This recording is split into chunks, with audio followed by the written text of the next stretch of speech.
545-9282. Toll free at 888-545-9282. Watch Jersey Central live online at WCTCAM.com or listen on your smartphone with the iHeartRadio or TuneIn apps. Connect with WCTC on Facebook, Twitter, Instagram, and YouTube by searching 1450 WCTC. And now back to Jersey's Morning Show, Jersey Central with Bert Barron. 7:38. We're back on Jersey Central on the new Talk Radio WCTC, the voice of Central Jersey. Contest coming up in just a little bit. Chance to score the tickets there to see Ravenscroft at the Bickford Theater at the Morris Museum in Morristown. We'll have a chance to win between now and 8 o'clock, so make sure you are here. To the Jersey Central Newsmaker Hotline we go. Every Tuesday we get to speak with Barry Blank, the president of National Estate Jewelers, for a feature that we call What's It Worth here on WCTC. Good morning, Barry. How you doing? Good morning. Happy it's not snow. Yeah, we'd be buried, that's for sure, definitely. What do they say, 1 inch is 10 inches of snow? Something like that. But either way, it would be a lot of snow. You're absolutely right. Yeah. Precious metals we'll talk about today, Barry. And before we jump in, I don't know if you got word last week about the arrest of the guy who was seen on that surveillance video stealing that bucket of gold flakes. He was apprehended in South America. I did not see it. But my question that I have is, well, they didn't find the gold flakes. Where would something like that go, Barry? Is there a black market for things like that? Well, black market's a misnomer. That type of thing, as most precious metals, what happened, if they're at all identifiable, they get melted. Mm-hmm. In the place of flecks, the only identifiable thing would be the bucket. So, right, you're right. In jewelry, I will tell you that I have seen people try to sell things, and the question I ask when something's questionable is, can it be sold in the open market? And when they say no, I say, I've heard people say, I never saw anything. This wasn't here, and please never come back. That's a big red flag. You're right. Interesting. It's we don't get involved with anybody who smacks of a possibility. It's just not ethical. It's not right. If nobody would buy bad merchandise or stolen merchandise, there would be no market, but there's always greed. Well, good for you. Now we just got to find the bucket, exactly. Speaking of gold, Barry, talk about the difference, first about colors, different gold colors, and also the differences when you talk about carats of gold. I don't know if people completely understand how that works. Well, carats of gold are percentages. Gold is a formula. So, for instance, you've heard of pure gold. Pure gold is 24 carat. Gold has been marked in carats for years, and really 24 carat is pure gold or 100% gold or something like that. So it's by nature yellow in color. The next thing that we see in use is 21 to 22 carat gold, which has a little bit of usually silver added to it and sometimes copper. And that's a slightly lower percent. It's about 90 to 92%. And it's a percentage, the way they mark it, it's a percentage of the 24 carat.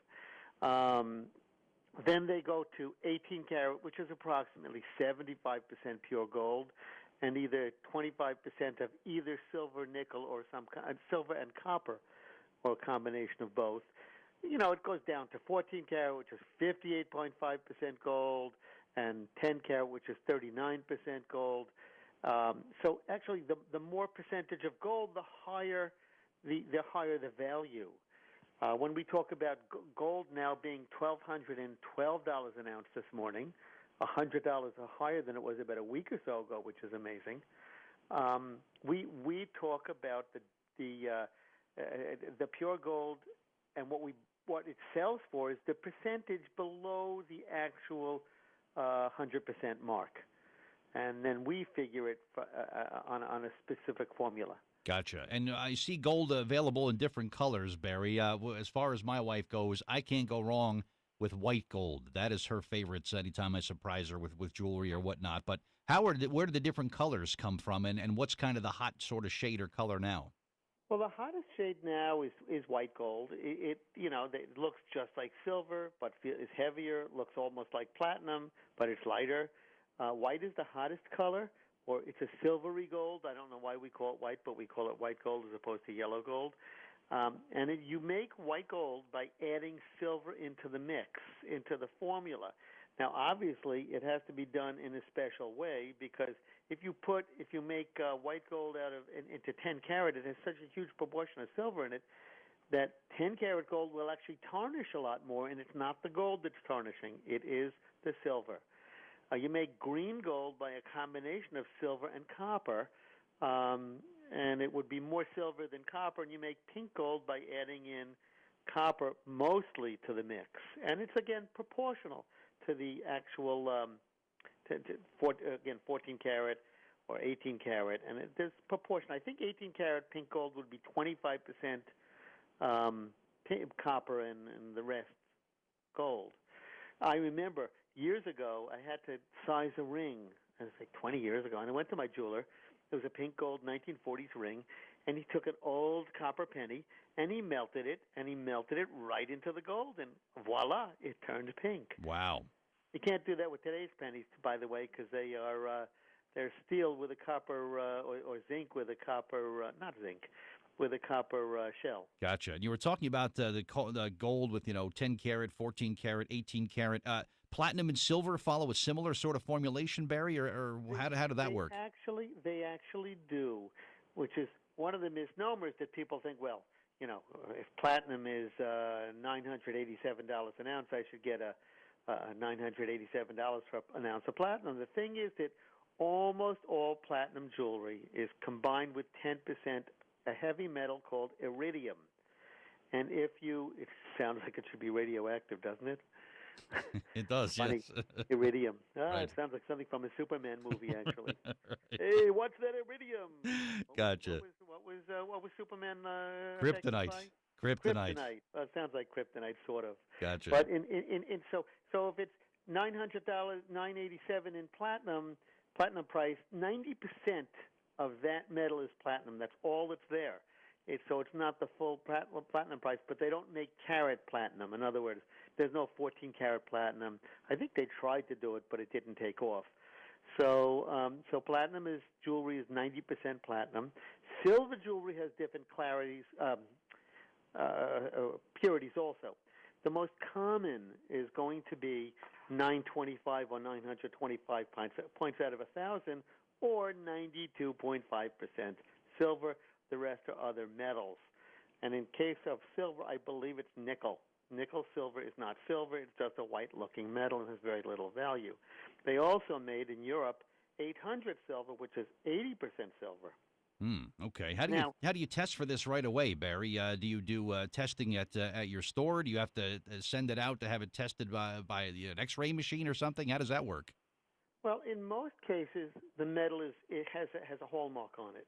And generally speaking, we can believe in the hallmark, but we don't always because there's so much fraudulent material out there. In the way of gold, we use different strength acids, 10 karat, 14 karat, and 18 karat acid, which is the quickest and very reliable method. The other methods are X-ray diffraction, where we actually take an X-ray of it, and these machines range in price from about $10,000 to $20,000, and they hook up to a computer. Then there's also a fire assay where you actually take the metal, melt it with inside a machine, and then they take a X-ray of the output. And this is the most reliable. Wow. That's done in a laboratory. Do you own an X-ray machine, Barry, or do you have someone else do that for you? I have somebody else do that for Wow. me, but we have one because they're so expensive. Right. Let's talk about weights of precious metals. I've heard about troy ounces and troy pounds. How do they compare to, a pound of cheese or a pound of roast beef? What's the difference there? Well, a troy pound is different than a pound that we weigh ourselves in. A troy pound is about 14 ounces, 14.1 ounces, I think. I'd have to verify that, but and it is a slightly different measure. So you can't use pounds or your home scale to weigh an ounce of gold because there's a formulation that is not going to work. But in weighing gold, we do use the troy ounce method. We also use kilos, which transfer very easily, kilos and grams.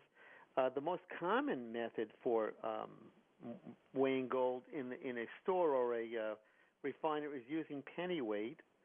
And a penny weight, there are 20 penny weight to the ounce. Some people ask me in grams, so there are 31.1 grams per troy ounce. And if you're ever looking at a scale and you're weighing it, it must say T ounce or TOZT, which is troy ounce. If it just says ounce, it's probably weighing in ounces avoirdupois, which is what we weigh ourselves in, 16 ounces to the avoirdupois, 16 avoirdupois ounces to the pound. But it would be very different, and you have to do a transference from a conversion from a regular pound scale or ounce scale to a troy ounce scale or kilo scale. That's something to look out for. That's a great point that you made there. So if I weighed myself in troy pounds, I'd be heavier. So I think I like traditional pounds better. I think so. Right. Okay. So. Between now and Valentine's Day, Barry, what's happening at the store? Well, we're going a sale on everything that is not nailed down. We are selling all our we have Swarovski crystal, a whole case of it that we're selling at 50% off. We're selling our artwork at 50% off. We have a couple of dollies, a couple of Fazinos. We have some really unusual pieces, some older pieces, a number of Erte posters, and everything from now till then is selling at 50% off. I will tell you that I'm doing a trade show the 5th and 6th in Miami, so any of our sale jewelry has got to be before that because it's going to go away before then. Gotcha. Very good. And, of course, Route 18 North in East Brunswick is where you'll find your store, right? You got it. Thank you. Terrific, Barry. Appreciate the time, and we'll talk again next week, all right? Take care. All right, you too. Thanks a lot. All right, Barry Blank, my guest, and what's it worth here on